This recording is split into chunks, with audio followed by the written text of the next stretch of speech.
जय श्री हरि। आप सभी भक्तों को मेरी ओर से कार्तिक मास की ढेरों शुभकामनाएं। आज मैं आपके लिए लाई हूँ कार्तिक मास की सारी कहानियाँ एक साथ, जिनको सुनने मात्र से ही जीवन की सब तकलीफ़ें, दुख दर्द दूर हो जाते हैं।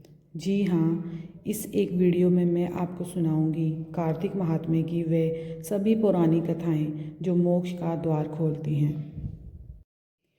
क्या आप जानते हैं कि कार्तिक मास को सभी मासों में श्रेष्ठ दामोदर मास क्यों कहते हैं? क्या आप जानना चाहते हैं कि कार्तिक स्नान? वीडियो को अंत तक ज़रूर देखिएगा, क्योंकि अंत में मैं आपको बताऊंगी कार्तिक महीने के नियम और उनका महत्व। तो चलिए प्रेम से बोल।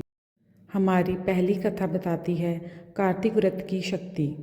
एक गरीब बुढ़िया माई थी जिसने निर्धनता में भी कार्तिक स्नान का नियम नहीं तोड़ा। उसकी सच्ची भक्ति से प्रसन्न होकर स्वयं श्री कृष्ण उसे रोज भोजन देते थे, लेकिन उसकी ईर्ष्यालु पड़ोसन ने द्वेषवश उस पवित्र खिचड़ी को कूड़े में फेंक दिया। लेकिन बुढ़िया के पुण्य का फल नष्ट नहीं हुआ। जहाँ खिचड़ी गिरी वहाँ एक चमत्कारी फूल उगा।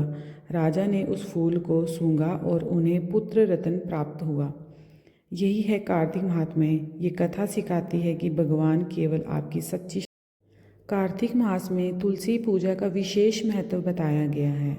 एक बूढ़िया माई जो रोज तुलसी को जल देकर सबसे कठिन इच्छा रखती थी, मुझे कृष्ण का कंधा दें। ये सुनकर तुलसी माता घबरा गई और भगवान से पूछा। श्री कृष्ण ने कहा, तुलसी तुम मेरी प्रिय हो, मैं स्वयं आकर उसे कंधा दूंगा। समय आने पर भगवान ने अपना वचन निभाया और उस बुढ़िया को बैकुंठ का वास प्राप्त हुआ। कार्तिक मास में दीपदान का भी बहुत महत्व बताया गया है। ये छोटी सी कथा दीपदान की महिमा बताती है। दो जीव थे, इल्ली और गुण। इल्ली ने कार्तिक स्नान और दीपदान किया, पर गुण ने सिर्फ आराम को चुना। पुण्य के कारण इल्ली अगले जन्म में राजकुमारी बनी, जबकि आलसी गुण कीड़ा ही रहा। दीपदान ही वह पुण्य है जो न केवल इस जन्म में बल्कि आने वाले जन्मों में भी। सास बहू का कार्तिक स्नान। सास गंगा स्नान के लिए गई, पर बहू ने घर के कुंडे यानी कि बर्तन के जल को ही गंगा मानकर कार्तिक के नियम निभाए। सास ने बाहर जाकर स्नान किया, लेकिन अहंकार के कारण उसका गहना गंगा में बह गया। बहू ने घर में ही शुद्ध मन से स्नान किया तो सास के गहने उसके कुंडे से निकले।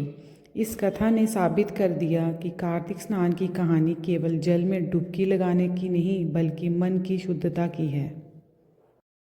तो देखा आपने, कार्तिक मास केवल नियमों का महीना नहीं, ये सीधे भगवान विष्णु से जुड़ने का गोल्डन चांस है। इस पूरे महीने आपके द्वारा किया गया एक छोटा सा दीपदान आपके हजारों जन्मों के पाप को धो देता है। तुलसी माता की सेवा आपको सीधे वैकुंठ धाम का मार्ग दिखाती है।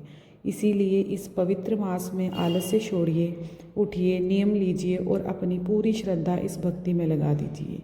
अब समय है संकल्प का। अगर आपको कार्तिक महात्म्य की ये सारी कहानियाँ सुनकर सच में लगा है कि आपका जीवन बदलने वाला है, तो अभी इस चैनल को सब्सक्राइब करें।